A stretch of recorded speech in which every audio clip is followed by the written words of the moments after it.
অবিশ্বাস্য! Indian premier league আইপিএলের তৃতীয় ম্যাচে মুম্বাই ইন্ডিয়ান্স মুখোমুখি হবে চেন্নাই সুপার কিংসের। এই ম্যাচের ফলাফল খেলা শেষেই জানা যাবে, কিন্তু খেলা শুরু হওয়ার একদিন আগেই ফলাফল ফাঁস করল জ্যোতিষী বিড়াল অ্যাকিলিস। বিস্তারিত জানতে সম্পূর্ণ ভিডিওটি দেখুন। দর্শক, ইন্ডিয়ান প্রিমিয়ার লিগ আইপিএলের তৃতীয় ম্যাচে চেন্নাই সুপার কিংসের মুখোমুখি হবে মুম্বাই ইন্ডিয়ান্স। খেলাটি অনুষ্ঠিত হবে চেন্নাই সুপার কিংসের ঘরের মাঠ এম চিদম্বরম স্টেডিয়ামে আগামী 23 মার্চ বাংলাদেশ সময় রাত 8টায়। শক্তি এবং সামর্থ্যের দিক থেকে চেন্নাই সুপার কিংস এবং মুম্বাই ইন্ডিয়ান্স প্রায় একই রকম, কেননা উভয় দলই দেশি এবং বিদেশি প্লেয়ারের সমন্বয়ে দুর্দান্ত টিম গঠন করেছে।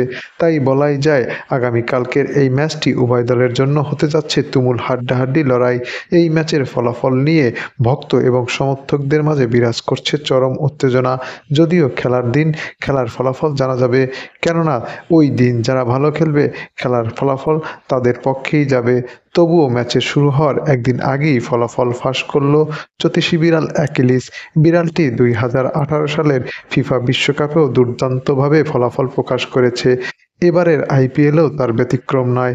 জ্যোতিষী বিড়ালটির সামনে চেন্নাই সুপার কিংস এবং মুম্বাই ইন্ডিয়ান্সের পতাকা রাখা হয়, যেখানে জ্যোতিষী বিড়ালটি মুম্বাই ইন্ডিয়ান্সের পতাকাটি তুলে নেয়। তাই বলাই যায় এই ম্যাচে মুম্বাই ইন্ডিয়ান্স চেন্নাই সুপার কিংসের চেয়ে এগিয়ে থাকবে।